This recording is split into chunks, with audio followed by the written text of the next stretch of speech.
Sénégal ñoo ngi leen di nuyu di leen ziar moo xam yéen a ngi ci réew mi wala yéen a ngi biti réew am mbégte ñëw taxaw seen kanam ngir biral leen li nga xam ni moom la ñu fas yéene doxal ci ay fan yi ñu génn sénégalais yépp ci réew mi wala biti réew yëg nañ xew-xew bi nga xam ni moom lañ doon wàcc mu di la cérémonie d'investiture de monsieur Ousmane Sonko, candidat de la coalition Sonko président 2024. mu nekkoon lu ñu doon wàcc amoon yéene def ko xew-xew boo xamante ni askanu Sénégal ñi fare ci réew mi ak ñi fare ci biti réew fas yéene ànd ak ñi nga xam ni ñoo di les leaders de la coalition ngir jëmmal loolu mu naroon nekk xew-xew bu am solo mu nekkoon naroon nekk un événement populaire ndax comme ni ñu ko yàgg a waxee président Ousmane Sonko moo di candidat wu askan wi li ñu ci namoon mooy askan wi tabbal ko boppam def investiture bi investir ko moom en tant que candidat waaye nag yàlla dogalul loolu antu ci coobareem waaye itam ci taxawaayu ñi nga xam ne ñooñu la ñu jàkkaar lool ndax yaakaar naa biñ ko jàppee ba biral ko que ni le 30 bii woon samedi dañ ko naroon amal ci terrain ACAPES ñu interdire ko ndax du lu bees lu ñu tàmm di gis la que depuis ay weer lépp lu ñu nar a amal muy daje walla xew-xew ci réew mi amal ko ci turu président Ousmane Sonko day nekk loo xamante ni dañ koy dakkal ndax yaakaar naa kenn dootul miim li nga xam ni moo di jaay doole gi am ci réew mi waaye loolu du ñu tënk di ñu téye bi ñu jugee ci loolu ñun ay républicain lañ jàmm la ñu bëgg jàmm la ñuy dox jàmm la ñu yéene réew mi li ñu naroon terrain ACAPES ñu xañ ñu ko ñu ne nag du ñu bàyyi ndax suñu wareef la ñu tabb suñu candidat comme ni ko ñeneen ñëpp defee ci loolu ñu décidé woon que comme mënuñoo dem terrain ACAPES dañuy dem fi nga xam ne moo di saalu Fun City ñu mën ko amal foofu dajale maanaam nit ñi ci ñi fa war a mën a teew ngir ñu mën a amal cérémonie bi waaye taxul itam ñi ñu jàkkaar lool seen xol mënta nangu loolu ba tax na ba ñuy wàcc pour nit ñi ñëw ñu dalal leen ñu tàmbali liggéey bi ci lañ fay yónnee ay takk der ñu ne nit ñi nañu génn salle bi ñu tëj salle bi looloo tax jotuñu ko amal foofu waaye taxul ñu banque suñu loxo ndax dafa am loo xamante ni niñ ko waxee dañ ko warloog moom askan wi da ko warloog moom moo tax ñu bëgg ñëw tey jëmmal ko pour sénégalais yépp gis ko moo xam yaa ngi ci réew mi wala biti réew pour wan leen ni ñoom am nañ seen kàttan waaye ñun tamit am nañ suñu dogu ak suñu pas-pas ci ni lépp lu ñu war a def mu jëm ci le président Ousmane Sonko mii di candidat bi lu ñuy amal la ndax gis nañ taxawaay bi nga xam ni am nañ ko ci dossier de candidature am waaye xarañte ay avocat xarañte ak ñi nga xam ne ñoom la sekk di liggéey fexe nañ ba dossier de candidature am tey jii fi ñuy wax ak yéen mu ngi ci biir conseil constitutionnel mu nekk lu ñu war a saytu donc loolu moo ñu tax a daje fii tey xam naa ñi nga xam ne ñoo ngi sekk coalition bi ñu ngi toog incha allah lu ñuy continuer la ñu leen di limal rek béral leen li nga xam ne moom la ñu fas yéene def pour ngeen xam ko moo di dinañ wax ci ki nga xam ne moo di candidat bi ndax day baax ñuy fàttali askanu Sénégal kan mooy président Ousmane Sonko taxawaayam ak yéeneem ci réew mi bu ñu ci jugee dina am benn vidéo boo xamante ni dañ ciy ñëw ngir feeñalaat taxawaayam ak jaar-jaaram donte ni bari na mënuñoo feeñal lépp waaye dina am luñ ci jukki te jox leen ko bu ñu jugee ci loolu dinañ biral kàddu yi nga xam ni mooy kàddu yi ko war a tabb en tant que candidat de la coalition dinañ ci ñëw ci wàllu wolof dinañ ci ñëw ci wàllu français dinañ ci ñëw tamit ci wàllu anglais ndax suñu mbokk yi fare biti réew te dégguñu nasaraan wala anglais la ñuy wax pour ñu mën ko dégg bu ñu paree ci loolu nag dinañ ko tëj ak li nga xam ni moo di message am ak li nga xam ni moom la ñu fas yéene doxal ci fan yi di ñëw ndax naruñoo banque suñuy loxo incha allah niñ ko yàgg a waxee candidature am demande sociale la te dinañ fexe suñu kéem kàttan ba mu nekk loo xam te dina antu ci kàttanu borom bi suñu noppee nag dinañ woo kenn ku ci nekk ci leader yi nga xam ne ñoo fi teew te ngànk coalition bi ñu jox leen raaya gi nga xam ne mooy mandargal seen bokk ci coalition Sonko président 2024. donc ni ñuy def rek mooy woo ki nga xam ni moo di docteur Sall moom mi nga xam ni nekk na jegeñaale ci président Ousmane Sonko ñu ànd ci liggéey politique ci lu yaatu mu nekk nit koo xamante ni xam na ko mën na wax lu bari ci moom comme ni ko ñeneen ñu bari waxee waaye moom tànn gi ñu ko tànn dafa am lu muy jëmmal ci moom incha allah mu ñëw fii wax leen biral leen bokk ak yéen kàddu yi muy feeñal mu jëm ci président Ousmane Sonko. salaamaaleykum mbokk yi ñu ngi leen di nuyu di leen ziar di am mbégte ci daje bi li ko waral nag mooy dañu nekk ci lu am solo loo xam ne ëllëgu Sénégal moo ci nekk muy loo xam ne ëllëg ci histoire suñuy doom yi suñuy sët yi dinañu bëgg xam ban taxawaay lañ ci am bu ñu waxee élection dañuy wax ki ñu war a tànn naka la war a mel lan moo war a nekk jikkoom ngir mission bi ñu ko fas yéene dénk mu mën ko taxawoo kon day baax ñu dellu si tuuti ci loolu bala ñuy ñëw nag ci ki nga xam ne moo ñu fi taxa daje tey jàpp naa ne président de la république charge bi nga xam ne moo nekk ci ay mbaggam nekkul ci mbaggu benn citoyen même su fekkee citoyen ñoo yem ndax liñ ko dénk dafa rëy signature am lu màgg la lu mën a ay changement mën na defar mën na yàq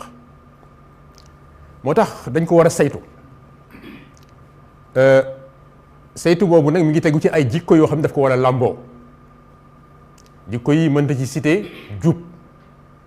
jubal mën na ci cité xam-xam mën na ci cité fit mën nañ ci cité bëgg sa réew waaye nangoo jox sa bopp sa réew ak yeneen su ko defee bu ñu nattee loolu ñu xool naka lañ koy yéemee ci Ousmane Sonko ba xam ndax moom mbàggam yi diis na pour mën a téye Sénégal wala déet te ñu teg ko ne ci kaw li ñu xam ci moom te yàlla tax ñuy wax lu jëm ci jub yaakaar naa Sénégal yi bu ñu doon def sondage tey di wax kat mooy Ousmane Sonko ñu natt ko ci njubam yaakaar naa kenn du werante même ñi nga xam ne d'accord ñu ak moom di ko waxee guddeeg bëccëg sax d'accord nañu ki ko jub la défi bi mu lancé pendant ay at ci képp ku mës a gis jël naa dërëm bu ma moomul foo man di nekk wax ko génne ko moom ba léegi télé nañ pour génne ko xam nga su fekkee dem nañ ba nga xamante ni ñi seex ak ñi ànd ak ñi nga xam ne dañ jàkkaarloo ak moom dem bay fent ay mbiti ko teg ci deram ba juste ci wax nga bitiku setal ko bu ñu amoon benn pexe lu mu tuuti ci loo xam ne dëgg la ci moom lu jubul xam nga ni kon waxuñu ko loolu rek doy na pour wane ne kii ku jub la te njub solo bu rëy la am ci jiite réew njub ci sa bopp yow par rapport ak loi yi nga xam ne mooy encadrer sa marche en tant que président de la République waaye jub également ci yebale ñëpp xam nga loolu bu ñu ko waxee tey nag xam naa sénégalais bu ne dina am njaqare ndax ñàkk a yebale gi ñu fës ci Sénégal ginnaaw loolu xam-xam lépp luy dox te war a baax xam-xam moo ko tënk rawati nag am réew nga xam ne comme ni ma ko waxee sànq benn décision boo ci mën di jël impact bi kenn xam fan la mën a yem moo tax ba xam-xam ci Ousmane Sonko yaakaar naa lu neex a comprendre la xaarul ba nekk président pour bind ay livres ñett bind na ko buñ jëlee bi jëm ci pétrole loolu li muy symboliser mooy fas yéene gi mu am fas yéene gérer ressources yi nga xam ne Sénégal am na ko mu jaar ci yoon te loolu lu fondamental la parce que loolu mooy tax nga am ay ressources au-delà de conception bi ngay def ci Sénégal fan la war a jaar soppeeku nga am ay ressources yoo ko mën defee loolu benn màndarga la ñaareel bi mooy bind na également ci décentralisation même c'est co-auteur la ci di wane également lan moo tax suñu gox-goxaan yi malgré 60 ans d'existence ñu ko ne dindool ba léegi ñu bind ci pour wane ne am na ay yoon yoo xam ne bu ñu ko jaaree war nañ cee mën a génn te boobu ba léegi aussi gisoo kenn ku ko porter la contradiction ci li nga xam ne moom lañ proposé foofu waaye aussi bind na loo xam ne moo ëpp lépp moo ëmb lépp mooy livre solution di wane également naka la ñu war a def ba Sénégal génn ci guddi gi mu nekk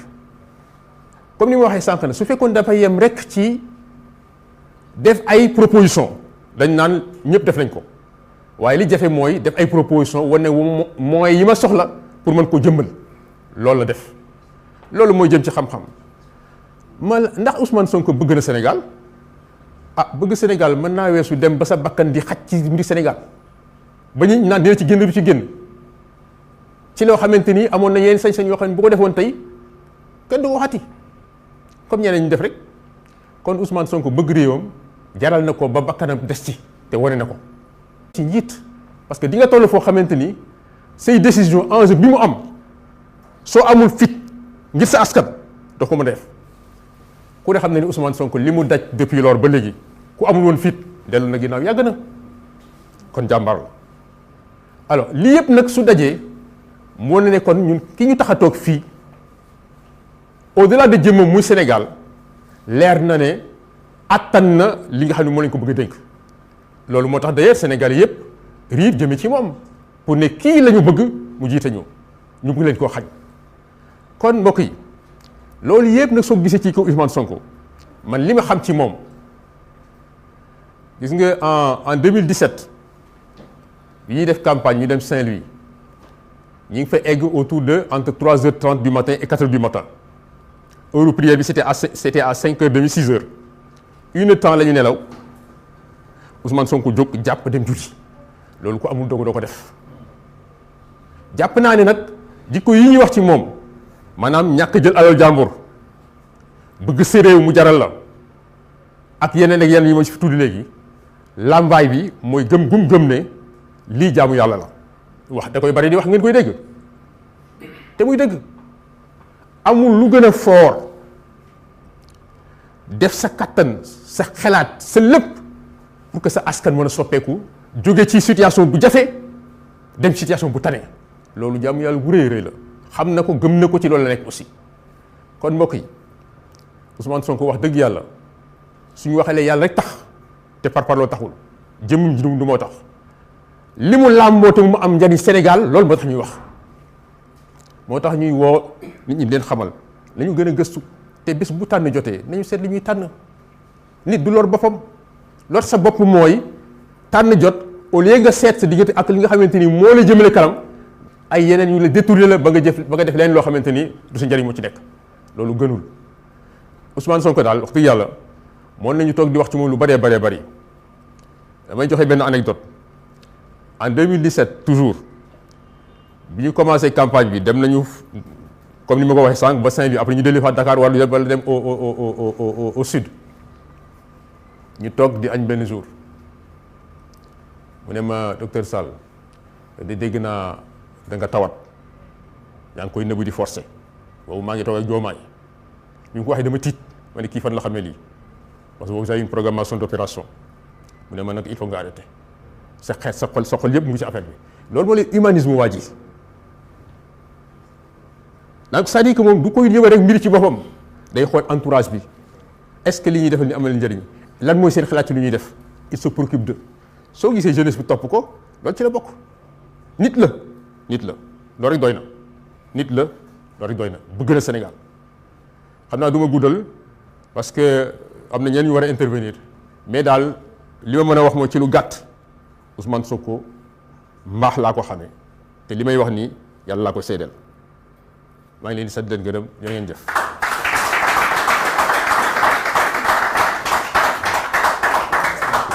waaw jërëjëf docteur Mohamed Sall kàddu yi mu yëkkati jëmale ko ci président Ousmane Sonko mu nekk kàddu yu am solo ndax ñëw na pour xamal ñu ko ci ay baat yu gàtt mu di président Ousmane Sonko boo ko tuddee di nga tudd intégrité mooy njub di nga tudd xam-xam te mooy compétence di nga tudd patriotisme ndax mooy bëgg sa réew ba mu jaral la nga sacrifier lu bari ci sa dund. tudd na itam courage am fit gi mu am ci liggéey gi muy liggéey waaye tëjee ko lii di ngëm mu nekk yu am solo muy développer ay valeur rawatina li mu feeñal ci anecdote bi di humanisme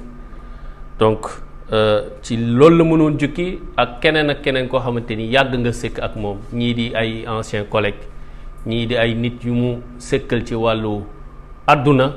waaye ku ci nekk rek am nga loo mën a wax ci moom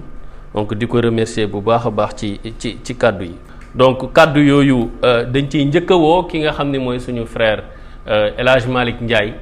mu ñëw biral kàddu yooyu ci kàllaama wolof suñ ci noppee dinañ ko biral ci nasaraan ak anglais ngir àdduna bi yëpp xam li nga xam ni moom la ñuy amal tey donc di woo El Malick Ndiaye ngir mu ñëw biral kàddu yooyu. salaamaaleykum mbooloo mi mbégte mu rëy lañu am teew fii tey ngir becc leen kàddu yu néew ci lii nga xam ne ñi bokk coalition Sonko président ñoo ko dëxëñ ngir tabb kii di président Ousmane Sonko mu doon seen candidat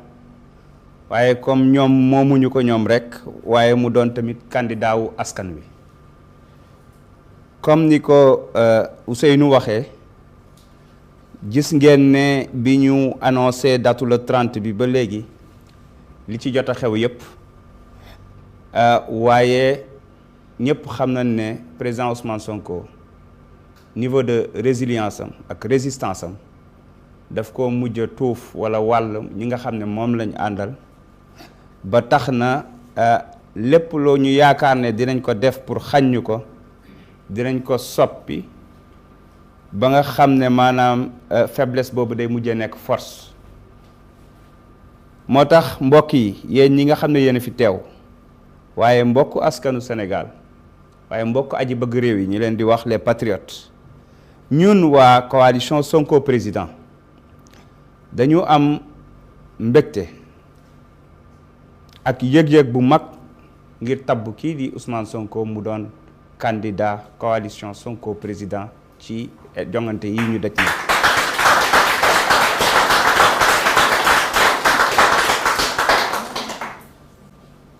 natt nañu bu baax nag dayo bi nga xam ne lii moom la am ak li muy màndargaal ci askanu Sénégal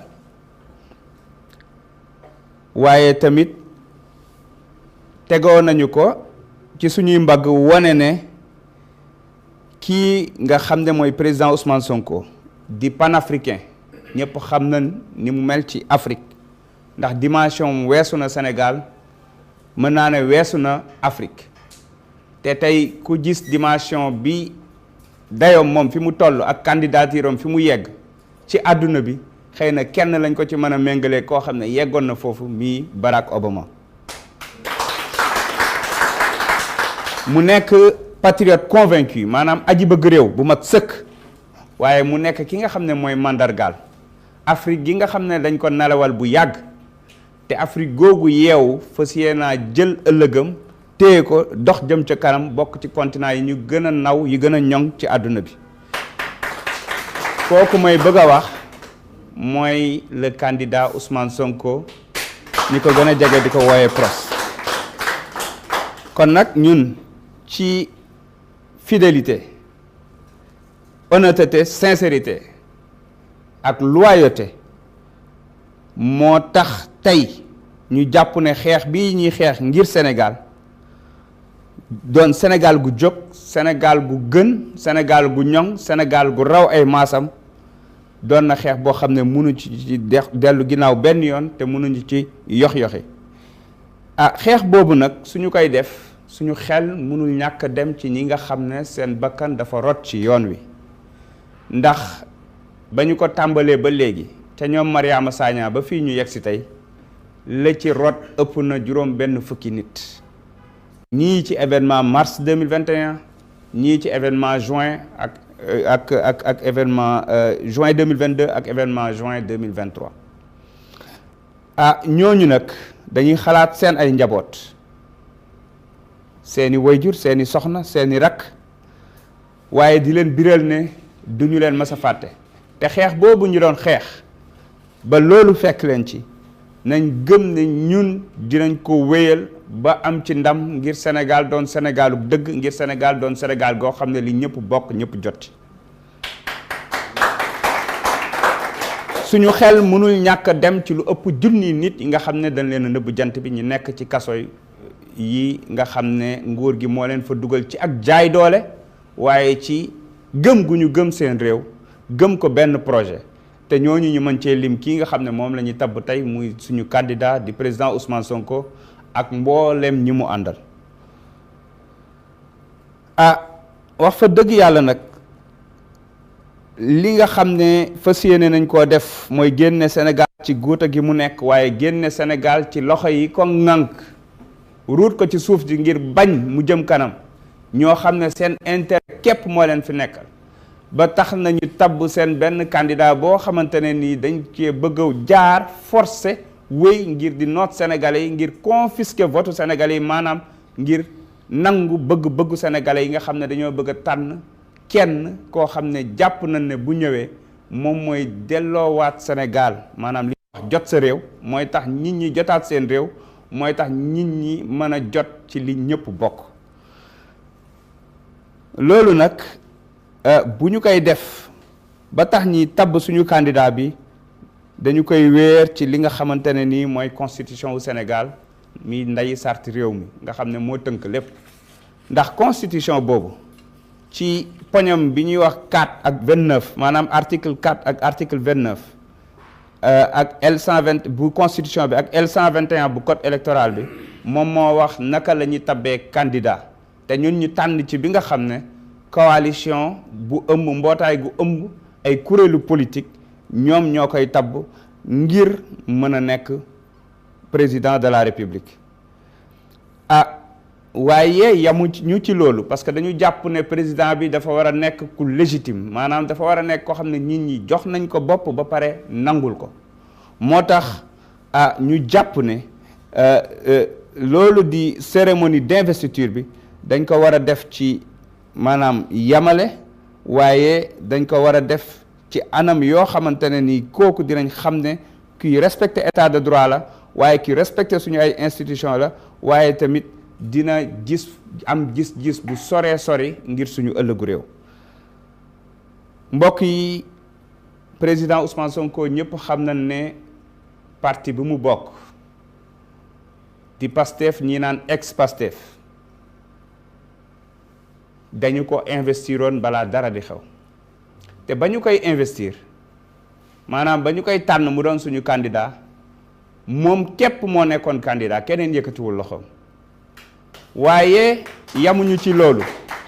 ndax ngir bëgg mu nekk candidat boo xamante ne ni lépp dafay jaar yoon, te mu nekk candidat boo xamante ne ni am na légitimité, dañu wax kuréel gi nga xam ne moom mooy ARP di haute autorité de régulation du parti, ku ñuy wax monsieur Ngouda Mboup di constitutionnaliste jiite ko, ñu defal ñu benn investiture boo xamante ne nii day suivre les textes du parti. bi ñu ko defee consulter mboolem responsable du parti yi, la ñu ca doon xaar dañ cee gis lu ko ëpp, ndax lu ëpp junni ak juróom benn téeméer ak juróom benn responsable du parti bi ñëpp dañu ne d'accord nañu ngir président Ousmane Sonko doon mbër ci élection yii di ñëw di 2024.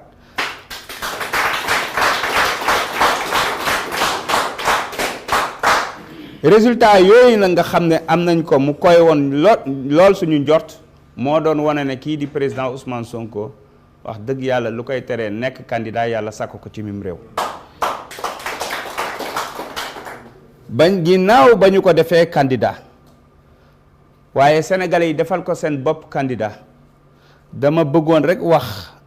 ñaar fukk ak juróom-ñeent kuréeli politique yi nga xam ne ñoom ñoo décidé balaa dara xew, ndax biir nañu ne ay fukki kuréelu politique dinañ ñëw balaa yàgg dara, ñoom ñoo xaatim lii wax ne tànn nañu kii di président Ousmane Sonko mu doon seen mbër ci jongante yi ñu dëjmal mi le 25 février 2024.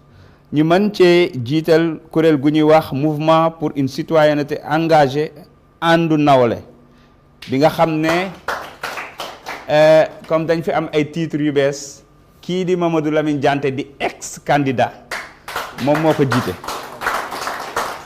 am na kuréel gu ñuy wax ànd sàmm sama réew ànd sama réew muy ANSAR ku ñuy wax Momar Ndiaye moo ko jiite. am na mouvement pour la renaissance républicaine di M2R kii ñuy wax Ousseynou Faye moom moo ko jiite. am na Manko ci dëgg nga xam ne El Hadji Cissé moo ko jiite.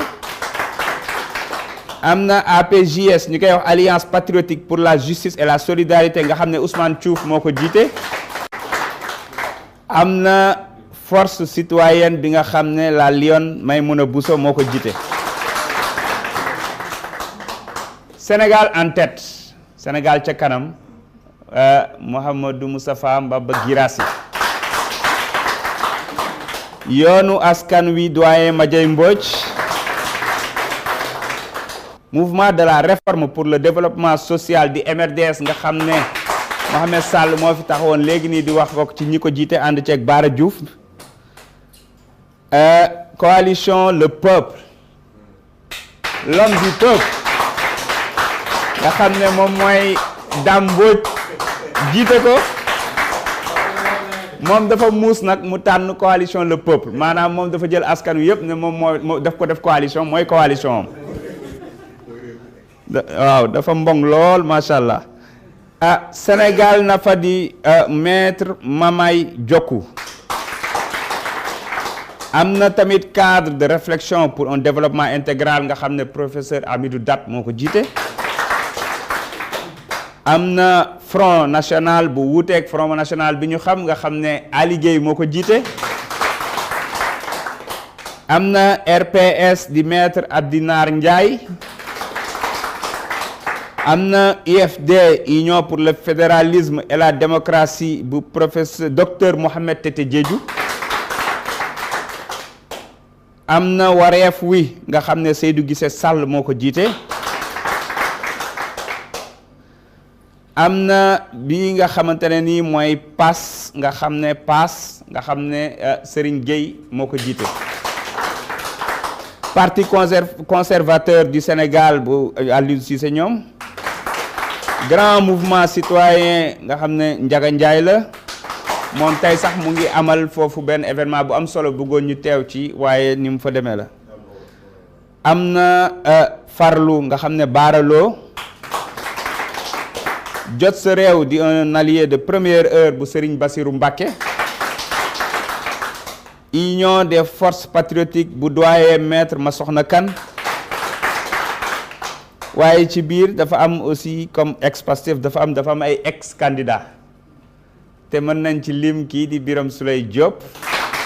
bokk ci candidat yi nga xam ne dañoo renoncé ngir jàppale candidature président Ousmane Sonko. am na Guy comme Guy lañ koy wooyee Guy Marius Sagna di ex-candidat. am na Abbas Fall di ex-candidat. beneen ex-candidat bi moom jarul lim. waa El Malick Ndiaye lañ koy wax mais ci ñi nga xam ne signataire daf ci am koo xam ne mënu ci woon ñàkk bokk muy le mandataire de l'année wala du siècle ñu koy wax tonton Ayib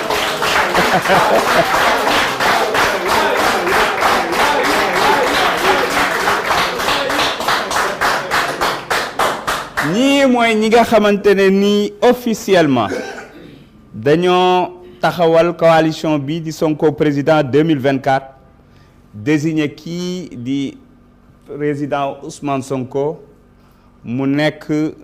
seen mbër ci jongante yii di ñëw te ngeen xam ni président Ousmane Sonko comme ni ko article 1 bi waxee fii ci lii nga xam ne moom mooy PV bi mooy monsieur Ousmane Sonko mi nga xam ne mi ngi judd ci 15 juillet 1974 ca Thiès nekk sénégalais xaqan amul beneen nationalité waaye tamit nekk ki nga xam ne mu ngi am ay àq ak yelleefam dara manqué wu ci moom la ñu déclaré officiellement candidat ci élection yi ñu dëjmal.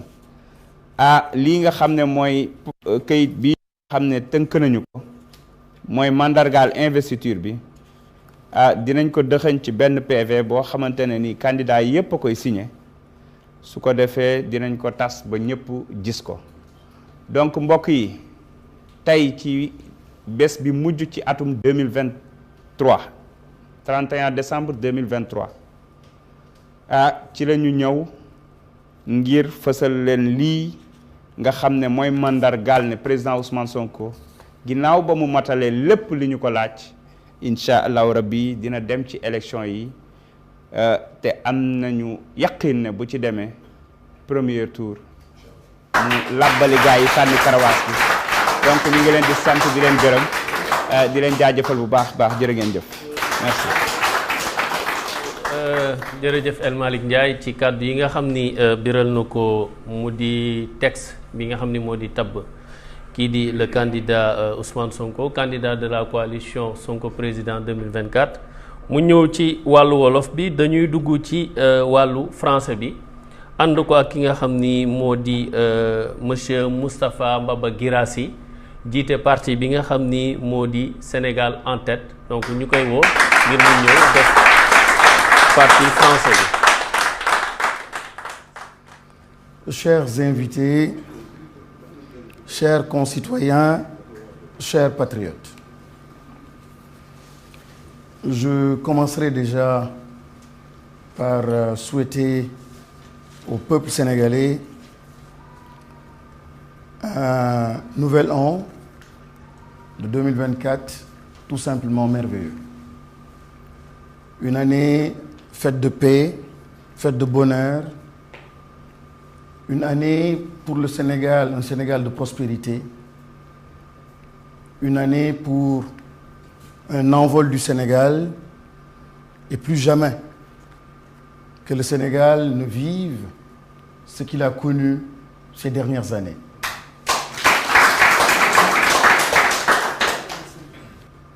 Chers compatriotes, il s'agit surtout de parler de notre responsabilité en tant que citoyen. Le Sénégal a vécu des moments extrêmement difficiles. Et nous sommes un peuple de croyants, musulmans comme chrétiens. Quand on pose la question du qui, le quoi, le comment, généralement nous avons les bonnes réponses. Mais le pourquoi des choses, souvent nous sommes déconnectés à cette grande réalité. Pourquoi? Et il est important dans la marche d'une nation, de temps en temps, de s'arrêter et de se poser cette grande question du sens des choses. Et là, je me reconnecte à la grande question de la responsabilité, notre responsabilité. La vérité ne peut pas être une vérité exclusive. Elle ne peut être qu'essentielle. Ce n'est pas la vérité de l'opposition, la vérité de la majorité. La vérité, c'est la vérité pour tout le monde. Et parlant de notre responsabilité, parlant des acteurs politiques que nous sommes, lorsqu'on considère la souffrance de la jeunesse, lorsqu'on considère la souffrance de ceux qui vivent dans les périphéries, lorsqu'on considère la souffrance des étudiants, l'immigration, j'en passe, il est tout simplement important à partir de là de se poser cette grande question du pourquoi et surtout de notre responsabilité, le sens de la responsabilité. Chers compatriotes, ce qui se passe est tout simplement grave. Et quand on cesse de vivre cette empathie avec ceux qui souffrent, on cesse de donner du sens à la politique. L'injustice a pris des proportions démesurées. L'état de notre démocratie est arrivé à un niveau extrêmement bas en Afrique et dans le monde. Ce qui attend le Sénégal n'augure rien de bon. Chers compatriotes, en revenant encore une fois sur cette grande question de la responsabilité, nous sommes tous interpellés. L'heure est grave, comme on dit, et le contexte actuel appelle chacun de nous, la responsabilité de chacun de nous, un engagement extrêmement profond, une solidarité, une mobilisation pour sauver la nation, sauver le pays. Kullu shay'in halikun ila wajhillah. Toutes les choses sont appelées à disparaître sauf la face d'Allah. Et en tant que croyant, je dois donner simplement un sens à ma vie et à notre vie. J'aime bien quand je parle de politique. Je refuse d'enfermer la politique dans une sphère tout simplement de sachants, de politiciens, encore une fois, en la déconnectant de l'essentiel. Je viens d'un peuple de croyants. Nous devons accompagner ceux qui souffrent. Nous devons transformer notre nation. Nous devons aider les jeunes. Nous devons mettre en avant l'éducation. Nous devons mettre en avant la démocratie. Ce qui a permis au Sénégal d'arriver là où il est en ce moment. Ce qui a permis au Sénégal d'amener le président actuel à la tête de ce pays. Si nous devons perdre ce legs, chers compatriotes, cela appelle de nous, de chacun de nous, un sursaut, une remobilisation, et encore une fois, que ce ne soit pas une affaire exclusive de l'opposition, encore moins d'une coalition. Lorsque Moussa, alayhi salam, a été appelé sur la vallée de Toua, c'était pour recevoir une mission extrêmement importante et qui ressemble étrangement à celle-là que nous tous nous assumons ou nous devons assumer. Quand Dieu lui dit, Moussa va vers Firaouna parce qu'il a outrepassé les limites. Je pense qu'il y a une étrange ressemblance entre cette mission-là qui nous est confiée et particulièrement confiée à notre camarade le président Ousmane Sonko, parce que nous avons en face de nous quelqu'un qui a outrepassé les limites. Mais la mission est la même. Ce n'était pas une mission pour aller prier, pour faire du chapelet. C'était une mission pour libérer un peuple qui souffrait, où il n'y avait plus de démocratie, où il y avait de l'injustice. Je le rappelle parce que nous sommes un peuple croyant. Il faut bien comprendre et remettre les choses dans leur contexte, l'ancrage qu'il faut pour donner la puissance à ce que nous sommes en train de dire. Il ne s'agit pas simplement d'élections pour élire un président, il s'agit encore une fois d'une nation, d'un peuple et de la transformation donc sociale de ce pays-là. La responsabilité est tellement importante, encore une fois, que nous devons, nous politiques et le peuple qui nous suit en ce moment, au moment de cette investiture, considérer la gravité de la situation, considérer l'importance de l'engagement de chaque citoyen. De chaque citoyen, en faire une affaire personnelle, en faire une affaire de vie, un combat de vie. Et c'est pour cette raison que 29 formations politiques, libres dans leurs décisions, libres dans leur façon de penser, se sont retrouvés pour investir ce jour-ci quelqu'un de très spécial, le président Ousmane Sonko.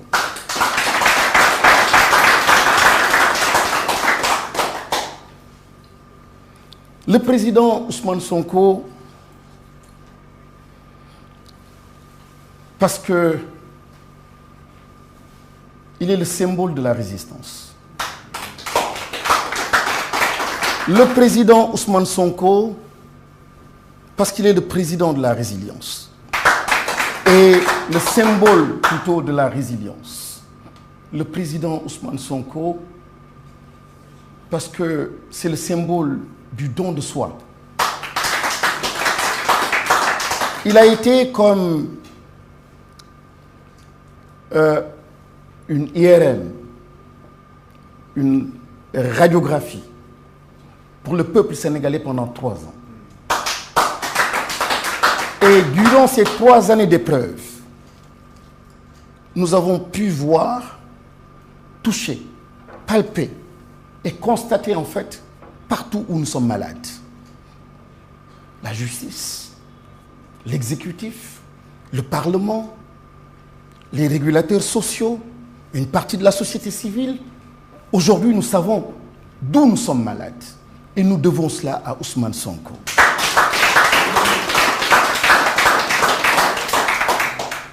Donc nous, membres de la coalition Sonko Président 2024, nous avons l'insigne honneur de porter aujourd'hui l'investiture de notre frère, de notre camarade, le président Ousmane Sonko. Si nous mesurons pleinement la portée de l'acte,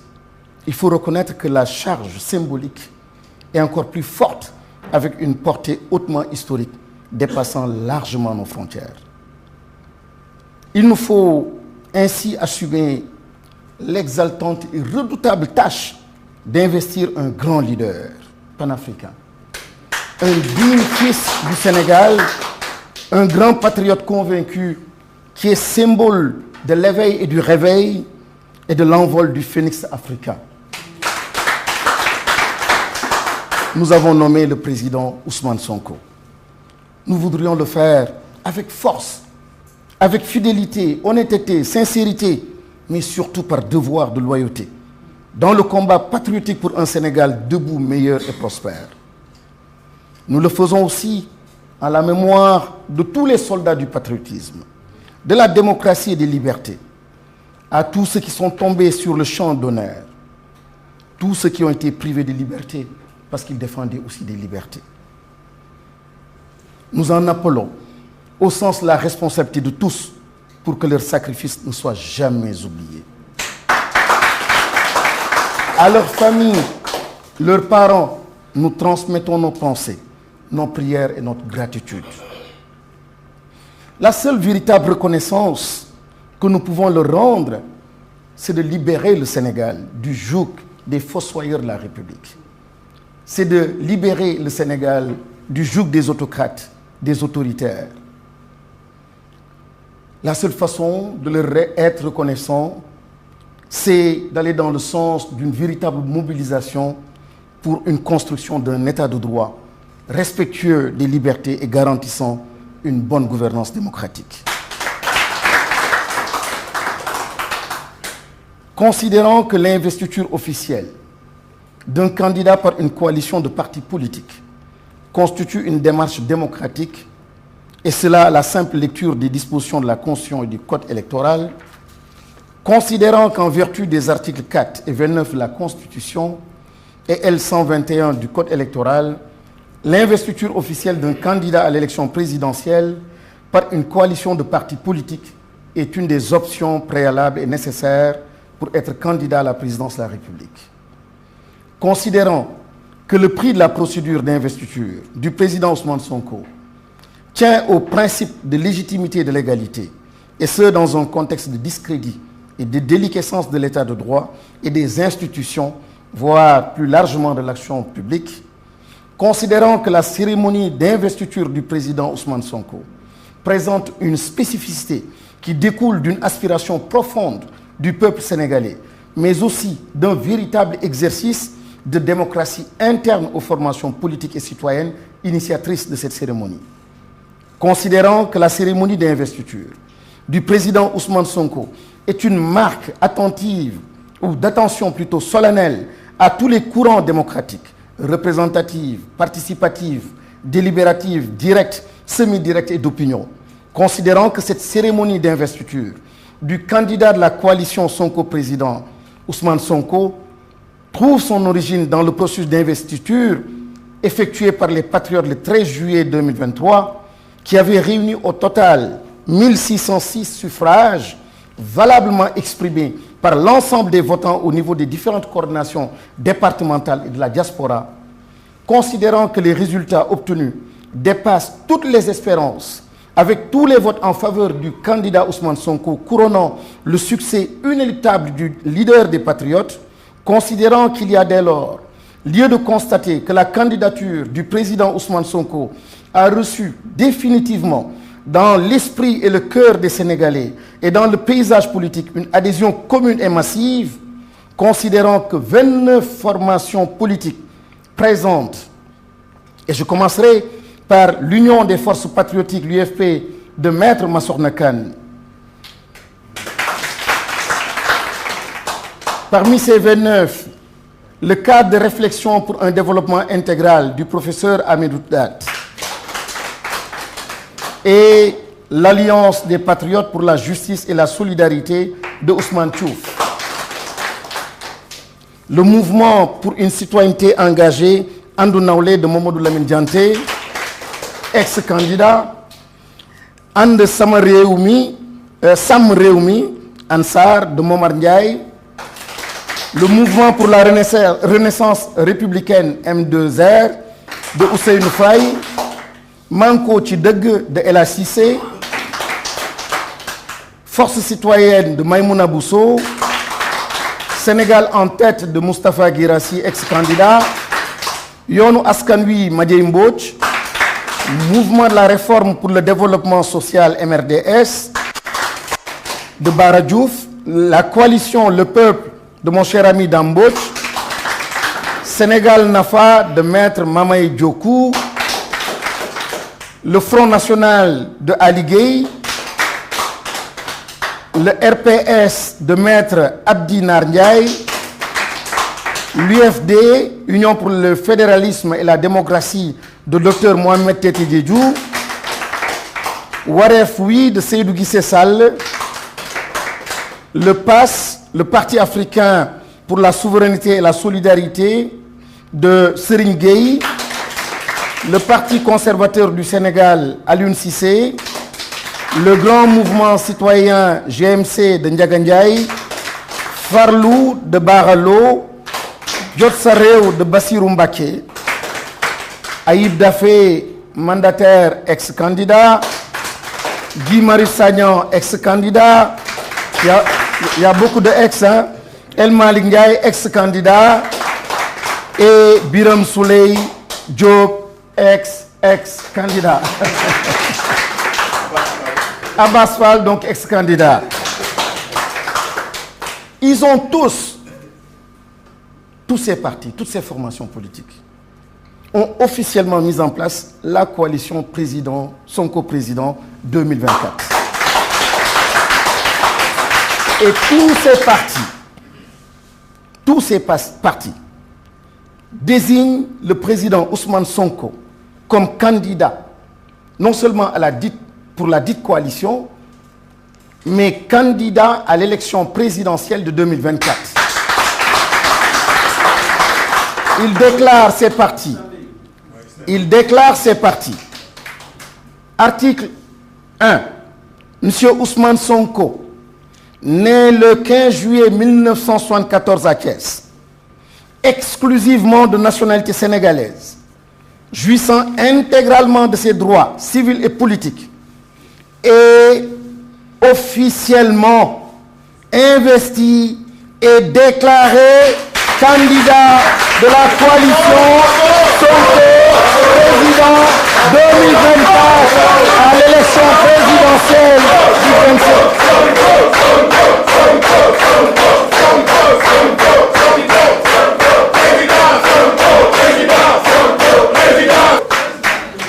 Merci. Et l'article 2, la présente déclaration d'investiture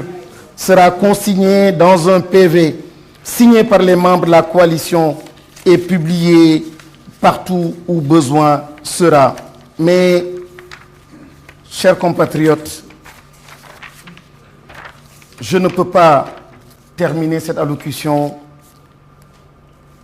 sans m'adresser au Conseil constitutionnel. Le Conseil constitutionnel est un pouvoir. Il ne peut pas aller au-delà de la justice du peuple. Le Conseil constitutionnel ne peut pas être plus juste que le peuple.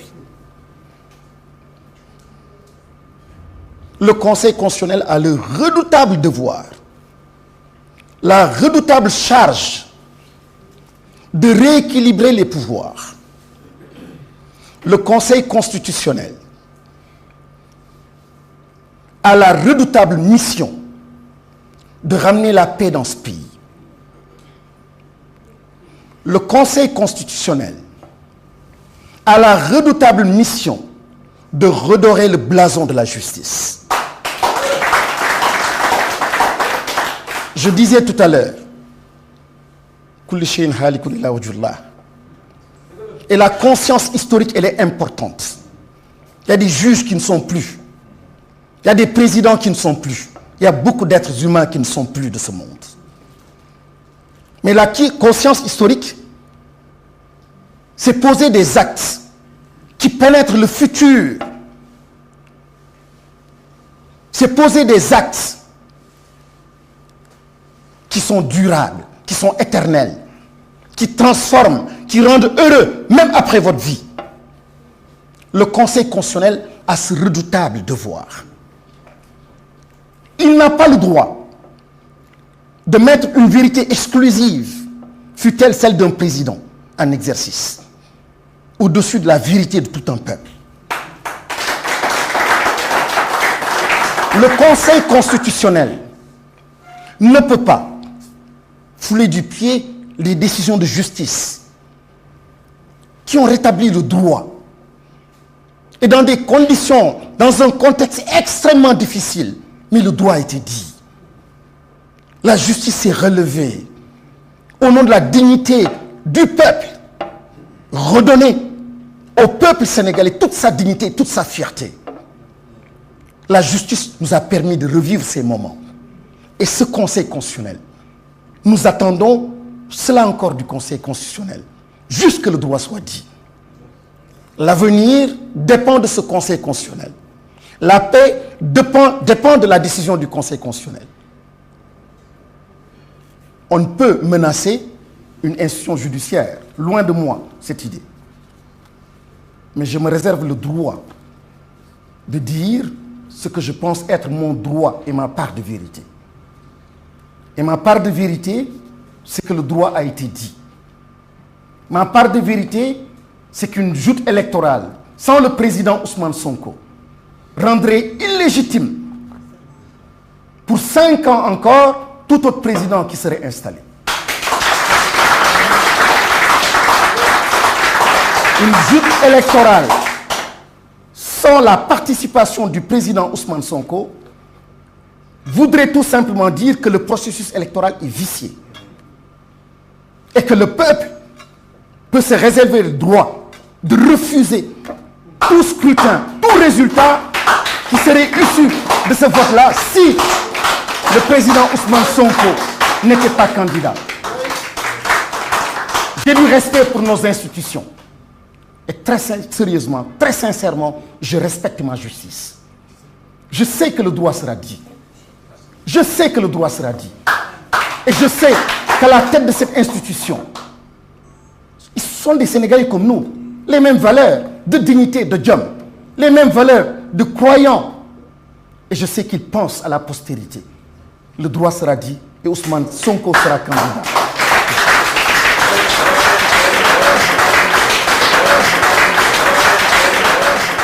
jërëjëf suñu frère suñu camarade Moustapha Mbaba Guirassy ci kàddu yi nga xam ni biral na ko ci nasaraan ñëw ci texte d'investiture bi waaye amati solo kàddu yi nga xam ne moom la jébbal conseil constitutionnel fàttali leen li nga xam ne moo di seen wareef ak taxawaay bi askanu Sénégal di xaar ci ñoom te yaakaar nañ ni ñëpp mënuñoo rafetal ñoom ñu ñëw ba ci càppaandaw gi ñu ñaawal te ku ñaawal jamono ñaawal la donc nañu xam ne li ñu amee tey cëru jamono la te seen tur itam jamono da koy téye ba tey ñuy ñaan rek ñuy féete ci wàll gi nga xam ni fu ñu tuddee seen tur ëllëg dañ leen ci teg xalaat yu rafet wala kàddu yu rafet ndax loolu lañ leen yéene moom la biral ci ay kàddoom donc di ñëw rek li mu waxaat ci président Ousmane Sonko nii c'est le symbole de la résistance c'est le symbole de la résilience ndax taxawaayam am na lu mu feeñal ci réew mi goulot d'étranglement yi nga xam ni dafa poñe réew mi ba tax souvent ñuy dund ci wàllu ci guta taxawaay woowee kat moom la àndoon ak ay ndawam ay jigéen ak i góor ba tey yàlla dogal ñu jaay leen doole téye leen ci kaso bi tey di bés bi nga xam ni mooy mujj ci at mi di 31 décembre 2023 suñu xel ak suñu xalaat di dem ci ñi nga xam ni ñoo sekkoon liggéey bi te nekk ci kaso yi ñu amal leen taxawaay amal leen takk suñu ndigg pour que lii ñuy sumb incha allah le 25 février 2024 ñu am ci ndam ba ñu mën a génn dellu ci seeni njaboot donc loolu la ñuy leen di wax ñu téye mu dëgër te xam ni ñu ngi ñëw incha allah yàlla dafa ñu ndam ñu génn leen ci fi ñu nekk. donc ñuy continuer programme bi jox ki nga xam ne moo di kàddu ci kàllaama anglais xaw ma nag nuñ koy ndax nasaraan la wala déet donc dafa am solo li tax ñu koy def ci anglais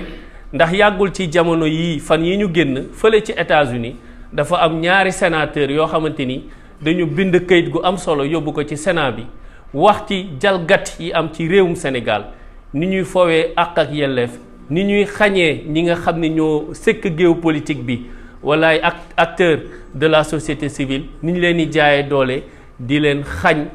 seen taxawaay gi ñu war a am te ñun itam ñu bokk ci ndax looloo waral tey ji jaañu doole xañ suñu àq ak yelleef moo ñu andi tey ci ñu mën a defee cérémonie d'investiture bi ci anam bi donc looloo tax souvent ñuy def kàddu yi ci anglais ndax àdduna bi yépp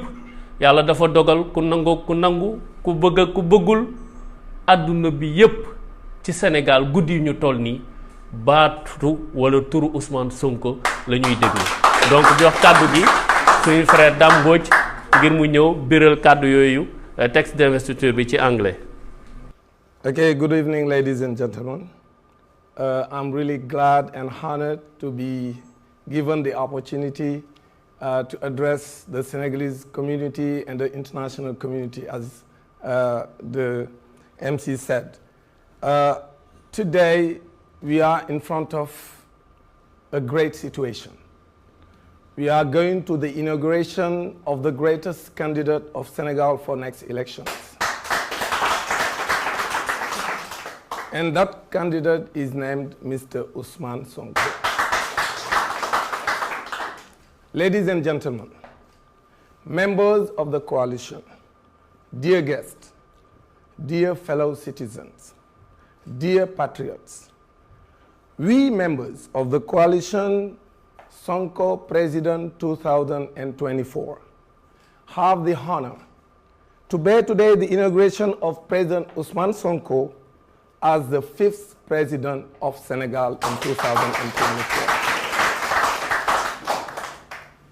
If you fully measure the scope of the stand, it must be acknowledged that the symbolic load is quite strong, but above all historical. We must assume the task of investing a giant, a worthy son of Senegal, a great convicted patriot, a symbol of the awakening and flight of the African phoenix, I appoint Mr. Ousmane Sonko. We would like to do so with strength, loyalty, honesty, sincerity, but above all, by duty of loyalty in the patriotic struggle for standing better and prosperous Senegal. We also do so in memory of all the soldiers of patriotism, democracy, and freedom, to all those people who have fallen on the field of honor. I mean the 1,000 people or more who are in the prisons and the 60 or 80 people who died because of their country and who are fighting so that we have democracy in Senegal and that we have peace in Senegal and that we have development in Senegal, and those people who want to appoint the Ousmane Sonko as their candidate and to prepare to elect him on the 25th of February 2024. You're right, Bree. Those people who died, those people who are in prisons, they have a single song, Free Ousmane Sonko. Free Ousmane Sonko. Free Ousmane Sonko. And free Senegal. Free Senegal. Free Senegal. Free Senegal. Free Senegal. Thank you. To their families, those people who died and who are in prison,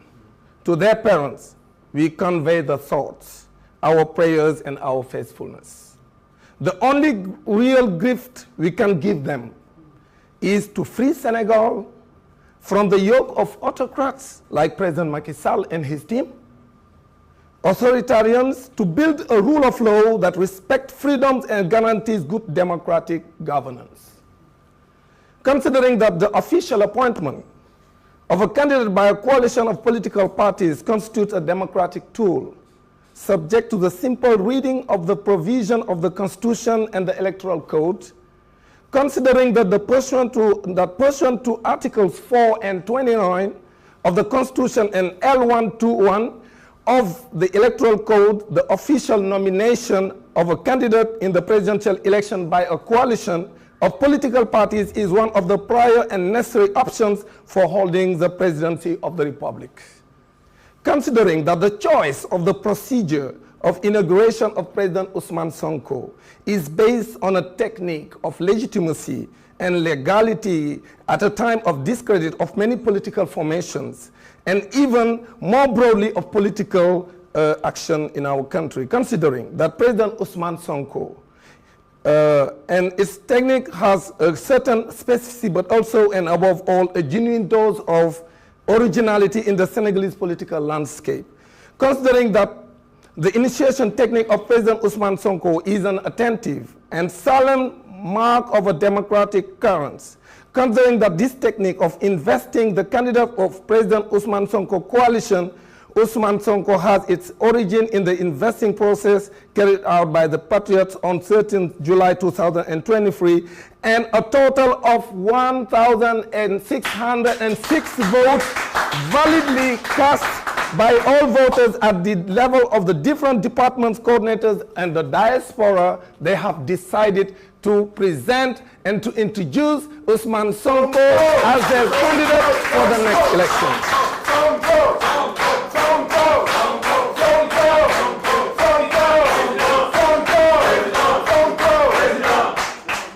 Now, considering that the results achieved exceed all expectations, with all votes in favor of candidate Ousmane Sonko coronating the unavoidable success of the Patriot leader,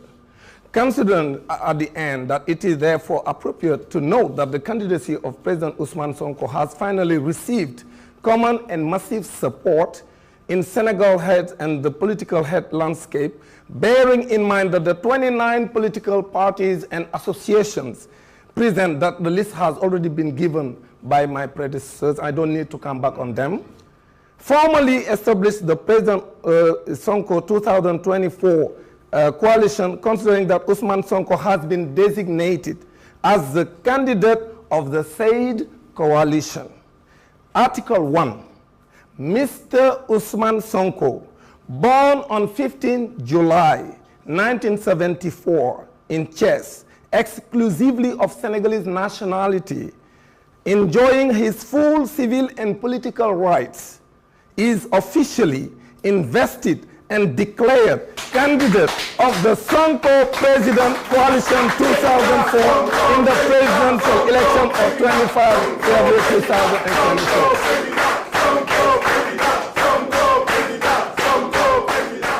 The overwhelming majority of Senegalese people want Ousmane Sonko to be candidate for next elections. Right. And they want to elect Ousmane Sonko the 5th president of Senegal. Right. Please, dear judges, don't disappoint your fellow citizens and validate Sonko's candidacy, and please let Senegalese people decide who is going to be the next president of Senegal. Now, the last word I will say to Senegalese people, please go and withdraw your voting cards. Yes. And get ready to elect President Ousmane Sonko on 25 February 2024. Thank you very much.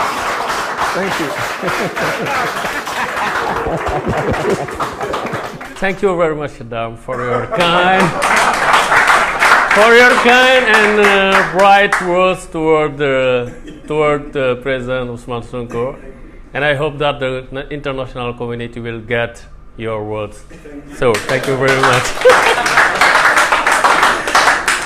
Donc,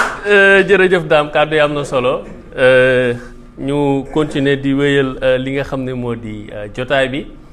fas yéene jox kàddu ndax pare nañ ci li nga xam ne moo di texte yi di investir président Ousmane Sonko candidat de la coalition Sonko président 2024. Donc ñu fas yéene jeexalee li nga xam ni moo di kàddu ki nga xam ne moom la ñu tabb mu jël ko baaxe ko jotaay bi itam baaxe ko askanu Sénégal ñi nga xam ne ñu ngi ñuy seetaan fare ci réew mi wala bitim réew kàddu yooyu nag ki koy jottali mu di Birame honorable député maire Birame Souleye Diop nekk ex candidat donc ñu koy jox kàddu mu jottali kàddu président Ousmane Sonko. Bonsoir à tout le monde, chers citoyens, chers patriotes qui nous suivez aujourd'hui, 31 décembre 2023. Je pense que le résumé de la cérémonie aurait pu être fait en deux mots. En deux mots, parce que si je dis investir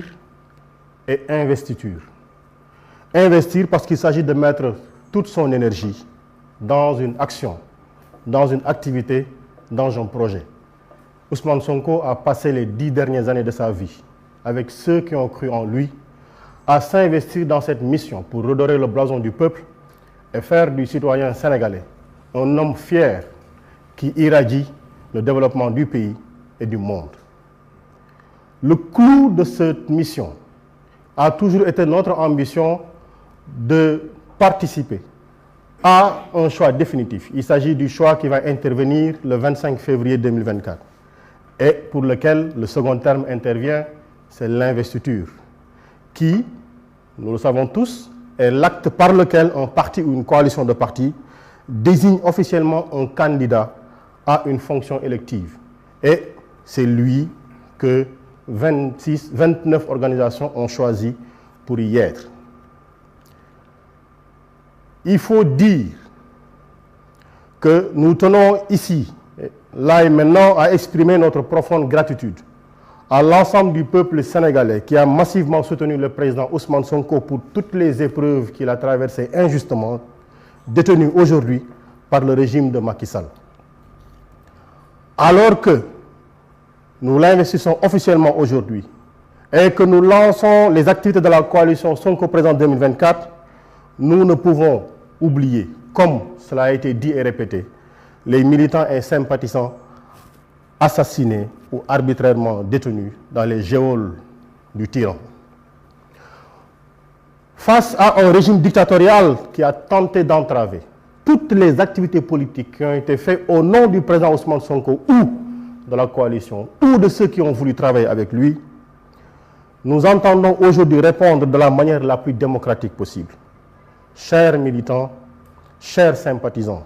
sachez-le, la candidature du président Ousmane Sonko ne souffre d'aucun manquement et d'aucun doute.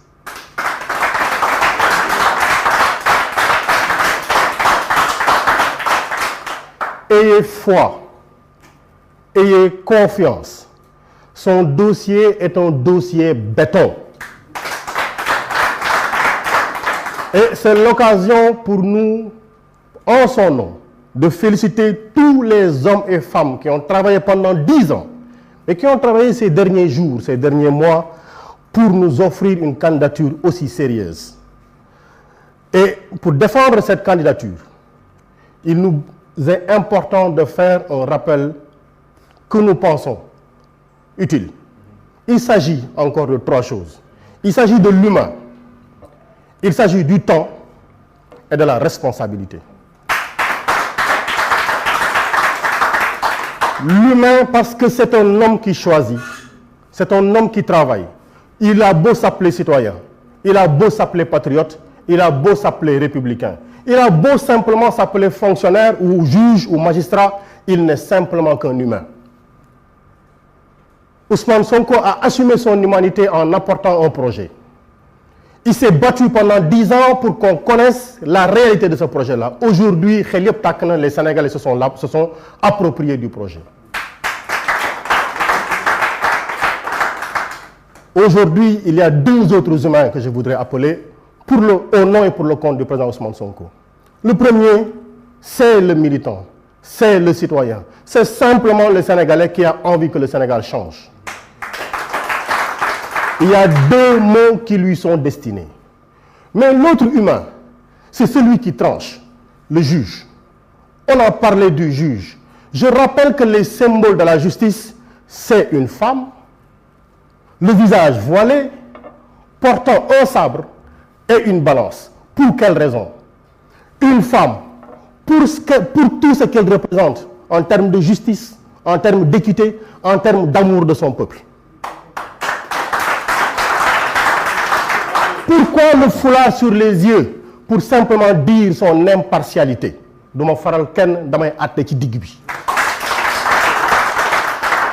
Pourquoi la balance? C'est le symbole qui renvoie à cet équilibre. Équilibre que l'on peut appeler parfois chez les mathématiciens équivalence. Et la dernière chose, le dernier symbole, c'est le sabre. Pourquoi le sabre? Parce qu'il faut trancher sans état d'âme. Il ne regardera pas le plus fort. Il ne regardera pas le visage du plus faible. Il dira la justice. Et voilà pourquoi je comprends l'interpellation du doyen Guirassy, l'interpellation de Dame et de El Malick Ndiaye en l'endroit du Conseil constitutionnel. Dites la justice. Parce que vous êtes humain. Vous avez une existence répartie dans un temps. Voilà pourquoi j'avais dit humain, temps et responsabilité. Et la responsabilité nous renvoie à quoi? La responsabilité nous renvoie au verbe répondre. On répond de soi, on répond de ses actes, on répond de ce qui nous est confié, mais on répond également de ses manquements. On répond devant le peuple, mais on répond également devant Dieu. Responsabilité. Et je ne suis pas seulement en train de parler du juge, parce que Ousmane Sonko a un temps de vie. Le citoyen a un temps de vie. Le juge a un temps de vie. Parce que celui qui est au Conseil constitutionnel demain n'y sera pas après-demain. Il y a un temps où il faut assumer une responsabilité. Et au peuple, il a un temps pour assumer sa responsabilité. Et de la responsabilité du peuple, dans le temps qui est défini, il s'agit aujourd'hui, dans les quelques 50 jours qui nous restent, d'aller prendre les cartes d'électeurs. Il s'agit dans le temps qui nous reste de savoir que nous voulons changer. Mais quand même, nous sommes humains, il y a un temps, il y a une responsabilité, mais il y a quelqu'un qui veut continuer son temps. Même si ce n'est pas lui, c'est un des tiens qui veut continuer le temps. Il veut hypnotiser notre temps, il veut kidnapper notre temps et ne jamais assumer sa responsabilité devant l'histoire. Ne jamais assumer sa responsabilité devant la justice, mais ne jamais assumer sa responsabilité devant Dieu. Il se trompe tout de suite, il faut qu'il le sache, mais quand même, on ne va pas lui faciliter la tâche. Et pour ne pas lui faciliter la tâche, il nous faut surveiller le vote. Allez-y, cherchez le personnel électoral. Qu'il n'y ait pas un bureau de vote où nous n'avons pas des yeux et des oreilles. Qu'il n'y ait pas un centre de vote où nous n'avons pas des yeux et des oreilles. Parce que tout ce qui se passe dans l'angle mort de nos yeux, ça se fait contre nous. Il ne faut pas que pour ces élections-là, qu'il y ait un angle mort. Je parle de la région nord, je parle de la région est, je parle de la région centre, mais il ne faut pas qu'il y ait d'angle mort.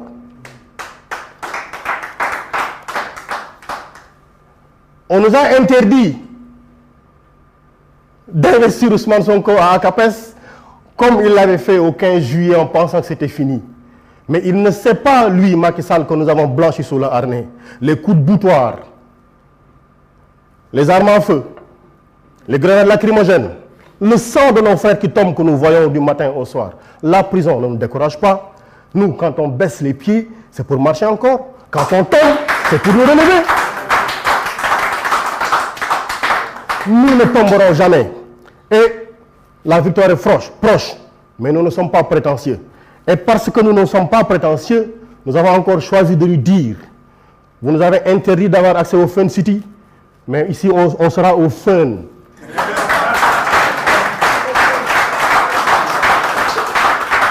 Et on sera au Fun pour investir notre candidat, le candidat de Diomaye, le candidat de Abbas, le candidat de Guy, le candidat de El Malik, le candidat, notre candidat tout simplement. Mais écoutez, nous n'allons pas terminer sans lancer le premier élément de notre plan d'action. Parce qu'en nous interdisant de faire l'investiture à ACAPES, en nous suivant pour fermer le Fun City, mais ils ne savent pas que nous, le territoire, pour nous, il n'est pas susceptible de limites. Notre détermination n'est pas susceptible de limites. Il n'est pas encadré. On ne peut pas nous fixer de limites. Et parce qu'on ne peut pas nous fixer de limites, nous allons lancer aujourd'hui, à 20h, un concert de casserole. Nous allons nous faire entendre par Ousmane Sonko de sa cellule. Nous allons nous faire entendre par Bassirou Diomaye Diakhar Faye de sa cellule. Nous allons nous faire entendre de la cellule de tous les détenus politiques. Il faut que Macky Sall entende du palais de la République notre concert de casserole. Parce que notre concert de casserole, c'est pour dire, pour nous, notre détermination n'a pas de limite. Pour nous, Ousmane Sonko est le choix du peuple. Et nous l'avons dit, une élection présidentielle dans ce pays-ci sans Ousmane Sonko n'est pas une élection présidentielle. Et la coalition Sonko président a décidé par son action de transformer coalition Sonko président en président Sonko la solution. Merci beaucoup. Mbokki Sénégal, mbokk yi ñuy seetaan, mbokk yi ñuy wax aji bëgg sa réew, ñun ñoo fi daje tey di tënk kàddu yi nga xam ne bii moo fi jib ngir xamal leen ni ñun ñi nga xam ne ñi ngi làmboo xel, jom ak fit di toppandoo di roy ci suñu waa ji ñuy wax Ousmane Sonko ñoo fi daje ngir tey tabb ko def ko candidat ci élection présidentielle yi ñu jëm. seetlu bi nag daj na mat na pexey nguur mooy Ousmane Sonko du fi doonee candidat waaye li ñuy laajte di ko laaj bépp sénégalais mooy ndax dinañ bàyyi nguur, ndax dinañ bàyyi Macky Sall mu ëpp ñu fulla fayda xel jom ak fit pour toog fële ne Ousmane Sonko du nekk candidat. ñun fukki at ñuy yar di yafal projet, fukki at ñu ngemb nit ba tey ci cappaandaw gi mën nañu ala mukk du fi amee ndax dinañ nangu lu mel noonu. gëm naa ni yàlla sàkkul ci réew mi patriote buy nangu loolu di am. waaye lii nag bu ñu bëggee jeexital biñ ciy xaar mu am maanaam ñu wëlbati turu coalition Sonko président def ko président Sonko ci février 2024 dafa am ay taxawaay yu muy laaj. benn taxawaay bi ci jiitu mooy man mi sama xol di bas-base ci ne bëgg naa Ousmane Sonko dama yor carte électeur naa ko denc bu wóor. waaye ki nga xam ne bi tey dama ko dénk sama carte électeur ndax dama inscrit mu jël ko tegal ma ko ci waxande ci préfecture wala fu ñu ko mënti denc ci Sénégal naa dem daj ji waxande woowa jël sama carte électeur ngar dajjoo ko xaar bis ba ma jox ko Ousmane Sonko. moo tax ñuy wax yéen ñi nga xam ni seen carte électeur yi ñi ngi nelaw ci préfecture yi ak sous préfecture yi na ngeen am fulla ju day ni ngeen wax Ousmane Sonko ne ko fee mu nekk palais bii mooy place biñ ko bëgg a teg te lii tax mooy ku nekk cotisation bi nag mooy ku ne téye sa carte te waajal muy benn. ñaareel bi mooy saytu élection ñun mënuñoo fexe ba matal ko li koy matal mooy képp ku nekk ci ñun jàpp ni bureau de vote ba nga ne yaa fa war a doon suñu bët yaa fa war a doon suñu nopp ndax foo nekkul ñu def fa loo xam ne lii ëllëg du doon li lay jariñ maanaam fu ñu nekkul ñu sàcc fa élection yi wax ji dañ koy gàttal te mu leer fu ñu nekkul fu ñu xoolul fu ñu amul représentant foofu la ñuy sàcc élection yi. lii may wax nag du lépp lu ñu dund la li ci des ci gàttal suñuy kàddu rek mooy ñu wax sénégalais yi ne leen ñun dañoo waxoon ni dañuy investir Ousmane Sonko ñun ñi ñëpp fee ca ACAPES ñu woo suñu département yëpp ñun waa coalition bi suñu militants yi suñuy sympathisants ku ci nekk dagg sa paas teel a jeexal sa añ pour ne tey jii ci bis bii da ngay taxaw fii ñu investir Ousmane Sonko ñu ne ñu alam mukk du fi amee ñu ne na bàyyi nañu la seen mbedd jël leen am nañu sañ-sañu daje ci bërëb boo xam ne du moomeelu kenn moomeelu ku fay la ñu fay dem toog fa ñu fekk ñu fa ak ay takk der nañu alam mukk du fi amee dàq ñu foofa ni ay baadoo la te kat ñun ñooy doomi réew te nangu ni doomi réew mooy tabax réew te noom nangu ni doxandéem du tabax réew pas-pas boobu nag moo tax ñu ne danañ leen ko bàyyee waaye tey 31 décembre danañu daje pour investir Ousmane Sonko mooy waral suñu toogaay bii mais bu noppee li ñuy laaj mooy ñu wax ni lii di xew benn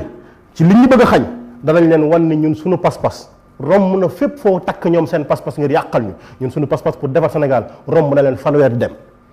loolu moo tax ñu wax ñëpp ne leen 20 heures ci tey jii nag ku nekk kër yëpp waxuñu kenn dëpp cin waaye ku ne am nga sañ-sañu jël sa ko wéeru cin concert de casserole la ñuy laaj bëgg nag mu yegg fee ci Ousmane Sonko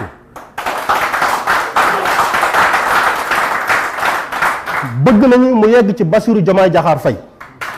bëgg nañu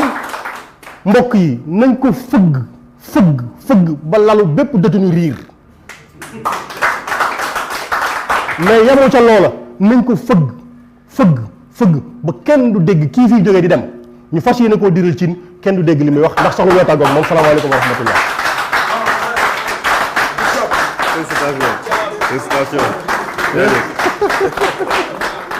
jërëjëf honorable député maire Birame Souleye Diop kàddu yi am na solo fàttali rek plan d'action bi ci 31 décembre bi ku ñu xañ suñu solos mbir ñu xañ la sa solos mbir donc nag na kubéeru kaw di riir na casserole yi riir ba àdduna ñëpp dégg ko ñu xam ni am nañ lu ñu métti. waaw c'est le seul message à la nation en attendant sénégalais yi dem jëli seen carte ndax lu am solo la ci li ñuy def li ñuy jeexalee xew-xew bi ñu ngi ci càppaandaw gi mooy écharpe yi nga xam ni moom la ñu fas yéene woo ñi nga xam ni ñooy membre te bokk ci coalition Sonko président 2024 ñu fas yéene ko def ànd ceeg Fatima Meng ak ñi nga xam ni ñoo fi teew te bokk ci coalition bi ñu fas yéene leen woo kenn par kenn ñu ñëw fii jox leen ko dañuy commencer ak suñu frère camarade monsieur Moustapha Mbaba Guirassy moom mi nga xam ni moo jiite 7. waaw woo honorable député Guy Marius Sagna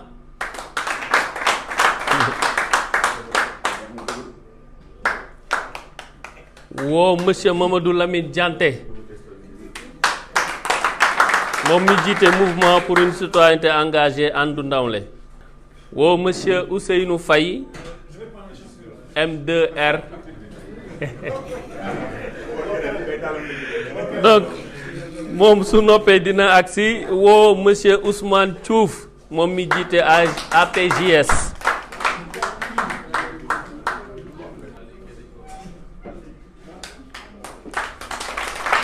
woo suñu sœur madame Maymouna Bousso moom mi jiite force citoyenne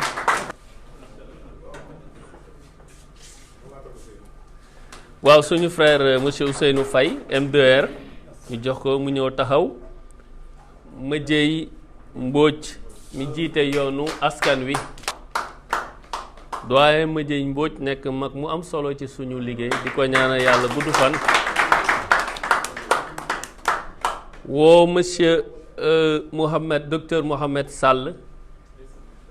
MRDS woo suñu camarade Dambodj coalition Le Peuple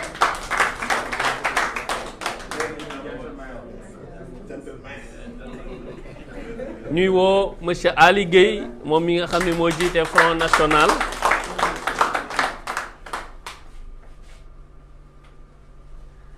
ki ci topp di Serigne Gueye moom mi jiite parti PAS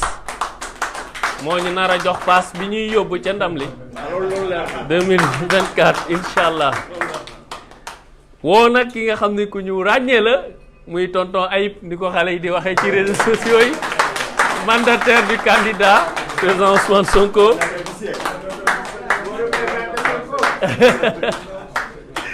ñu ñëw ci ex yi ñu tuddee ex yi les ex candidats honorable député Abass Fall.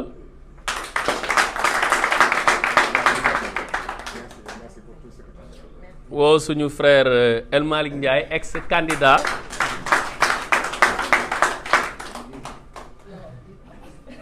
di woo ki ci topp monsieur Birame Souleye Diop honorable député maire président du groupe parlementaire. donc ñi nga xam ni ñoo fi jot a teew ci bokk ci coalition bi ak niñ ko limee sànq nekk na ñaar fukk ak juróom-ñeent parti kuréel yu ko bokk te incha allah am nañ yaakaar ni coalition bi dina gën a yaatu ndax gaa yaa ngi jege si di fëgg bunt yi ndax ndamu lii di am en 2024 incha allah sénégalais yépp ci ko bëgg a bokk rawatina parti yeeg mouvement citoyen yeeg mouvement associatif yi donc fas yéene jeexal jotaay bi di sant ñëpp. Seydou Guissé Sall moom mi jiite parti Wareef mi donc fii lañ ko yemale mbokk yi fas yéene ko tëj ak la photo. waaw woo nañ président Ousmane Sonko jox nañ ko écharpe moom itam chaise bii moo ko jëmmal